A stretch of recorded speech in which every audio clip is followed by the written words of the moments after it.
5 years after the CDC initiated a crackdown on opioid pain medications, experts have concluded the policy has really been a miserable failure. Overdose deaths have gone up, not down. And now courts are starting to recognize the arguments used to justify the crackdown are really largely bogus. The I-Team's George Knapp has the latest. So these numbers, they just push these false numbers, and now you have courts of law calling them out. Las Vegas physician Dan Laird has a unique vantage point from which to evaluate the great opioid crackdown. He's not only a pain management doctor, but is also an attorney who's represented patients who suffered after being denied legal medications. Of the 50 million Americans plagued by chronic pain, about 20 million depend on prescription opioids to try and lead somewhat normal lives. Since 2016, those millions have suffered immensely because of a war on legal pain meds. Chronic pain patients are basically in a fight for their lives. They've been under attack for several years now with this anti-opioid sentiment and sort of the overreaction to the opioid crisis.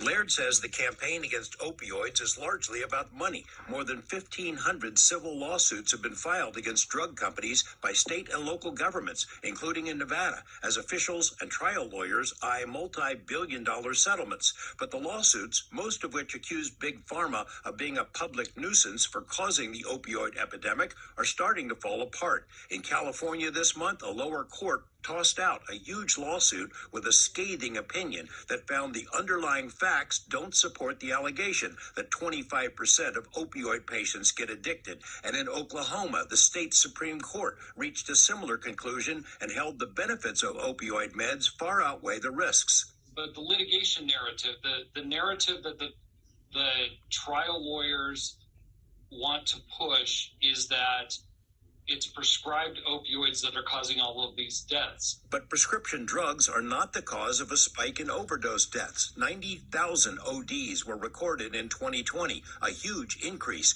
but 87% of those were caused by illegal street drugs, notably fentanyl and heroin, not prescription medication.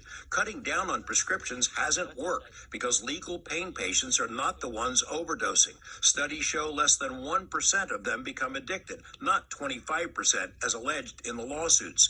Millions of patients who followed the rules and their doctors have been cut off altogether or had their dosages slashed. Suicides among those patients jumped 470%, many of them veterans in pain who were cut off by the VA. Patients are starting to fight back by suing doctors and hospitals who deny legitimate medication.